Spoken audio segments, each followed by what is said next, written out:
অবশেষে প্রাথমিক শিক্ষকদের বেতন সংক্রান্ত যে সমস্যা ছিল, যে জটিলতা ছিল, সেটা সমাধান হলো।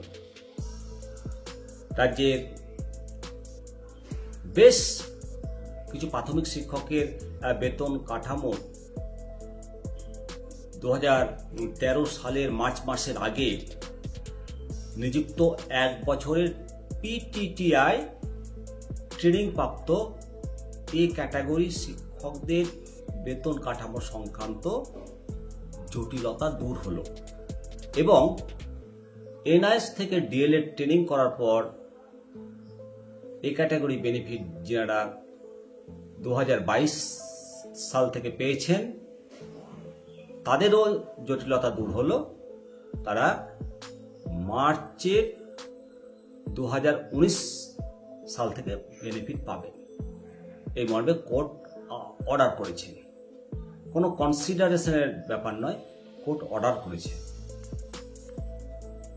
মূলত 2013 সালের মার্চ মাসের আগে যে সমস্ত শিক্ষকগণ এই ক্যাটাগরি নিয়ে যে সমস্যা, তো এই যে অর্ডার, এই অর্ডার অনুসারে প্রাথমিক শিক্ষকদের 2 বছরের ট্রেনিং যার যখন শেষ হয়েছে সেই অনুযায়ী তাকে ততদিন পর্যন্ত বি ক্যাটাগরি হিসেবে বেতন দেওয়া হচ্ছিল। অতিরিক্ত বেতন ওভারড্রাফট হিসেবে বহু শিক্ষককে মোটা অঙ্কের টাকা ফেরত দিতে বলা হয়েছিল। পাশাপাশি বেতন কাঠামো আবার পুনর্বিন্যাস করার কথাও বলা হচ্ছিল। এর বিরুদ্ধে প্রাথমিক শিক্ষকরা আদালতের দ্বারস্থ হন। দেখা গেছে একাধিক মামলাতে শিক্ষকদের পক্ষে রায় দিয়েছেন হাইকোর্ট। এই যে সমস্যা, এই সমস্যার সমাধানেও আদালত শিক্ষকদের পাশে বেরিয়েছে এবং অবশেষে স্কুল শিক্ষা দপ্তর অর্ডার বের করেছে। শিক্ষা দপ্তর 2013 সালের অর্ডারকে সংশোধন করে তার আগে নিযুক্ত শিক্ষকদের বেতন যেটা স্কেল ছিল সেটা ঠিক করলো। এক কথায় স্থিতি অবস্থা বজায় রাখলো এবং এর সঙ্গে যে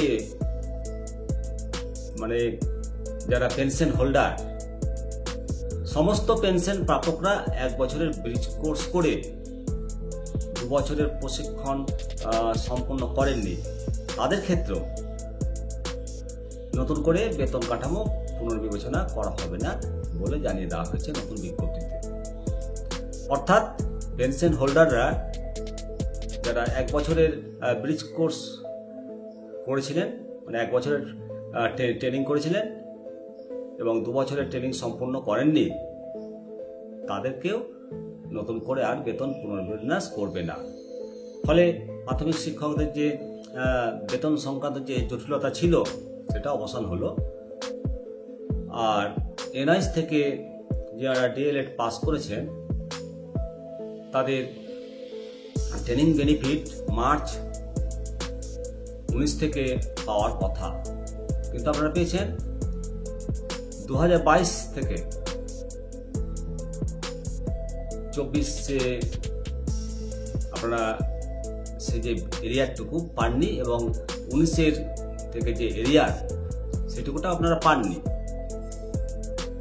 2019 থেকে মার্চ মাস 2019-এর মার্চ মাস থেকে আপনারা পুরো 24 পর্যন্ত এরিয়ার পাবেন।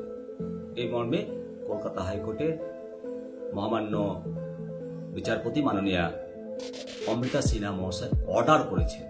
মনে রাখবেন, এখানে কোর্ট কিন্তু কোনো কনসিডারেশনের জায়গা রাখেনি, একবারে অর্ডার, এবং এই অর্ডারটা ইমপ্লিমেন্ট করার জন্য 12 সপ্তাহ সময় দিয়েছে। এই 12 সপ্তাহের মধ্যে সমস্ত কিছু প্রসিডিওর মেনটেন করতে হবে এবং শিক্ষকদের যে এই ক্যাটাগরি বেনিফিট এবং এরিয়া সমস্ত বকেয়া মিটিয়ে দিতে হবে। অপরদিকে পেনশন নিয়ে আবার একটা দারুণ খবর কেন্দ্র সরকারের। এর ফলে মানে পেনশন সংক্রান্ত যে সমস্যা ছিল সেটা অনেকটা দূর হলো। অবসর গ্রহণের পরেই একজন সরকারি কর্মচারী পেনশন ছাড়া অন্য কিছু তার থাকে না। এবারে কোনো রকম ঝামেলা ছাড়াই পেনশন তারা তুলতে পারবেন। এই প্রসঙ্গে যে খবরটি এসছে সেটা হলো যে মানে কেন্দ্রীয় সরকার যে পেনশন রয়েছে সেটা সময় মতো পাওয়ার জন্য অর্থ মন্ত্রক থেকে একটি অর্ডার জারি করেছে। সেখানে সমস্ত অফিসারকে সিসিএস নিয়ম 2021 সিসিএস নিয়ম 2021 সেটা কঠোরভাবে সময়সীমা অনুসারে অনুসরণ করার নির্দেশ দেওয়া হয়েছে। সিসিএস যেটা পেনশন অ্যাক্ট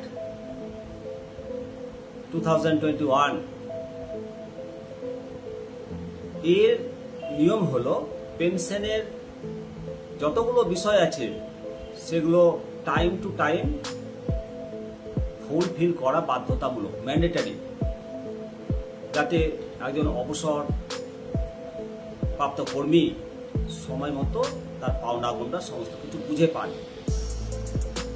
কর্মচারী তাদের পরিষেবা এবং তাদের অবসর গ্রহণের 1 বছর আগের সমস্ত কিছু তথ্য, সমস্ত কিছু প্রস্তুতি 1 বছর আগে শুরু করতে হবে। অবসর গ্রহণের 6 মাস আগে প্রয়োজনীয় কাগজপত্র অফিসের যিনি প্রধান তার কাছে পাঠানো বাধ্যতামূলক। পেনশন সংক্রান্ত বিষয় 4 মাস আগে পেনশন অ্যাকাউন্টিং অফিসারের কাছে পাঠাতে হবে। পেনশন ভোগীদের জন্য প্রক্রিয়া সহজ করার জন্য কেন্দ্রীয় মন্ত্রী ডক্টর জিতেন্দ্র সিং 9টি বিভিন্ন রকম ফর্মের পরিবর্তে একটি ফর্ম 6A চালু করেছে। আগে 9টা ফর্ম ফিল আপ করতে হতো, সেগুলো আর ফিল আপ করতে হবে না, 6A ফর্ম চালু করেছেন। এগুলো ছাড়া তারা ভবিষ্যতের সাথে EHRMS এর সাথেও তাদেরকে অ্যাড করার কথা ঘোষণা করা হয়েছে, যা পেনশন সংক্রান্ত প্রক্রিয়াগুলোকে আরও সহজ করা হবে বলে ঘোষণা করেছে। মূলত ফর্ম 6A 2025 সালের জানুয়ারির পরে যারা অবসর গ্রহণ করবেন তাদের জন্য EHRMS এই পোর্টালে উপলব্ধ হবে। আশা করি আপনাদের কাছে যে তথ্যগুলো দিলাম আপনাদের অনেক সহযোগী হবে। আপনারা অবশ্যই কমেন্ট করবেন। ভালো থাকুন, সুস্থ থাকুন, দেখতে থাকুন নিমতিতা দর্শন। নমস্কার।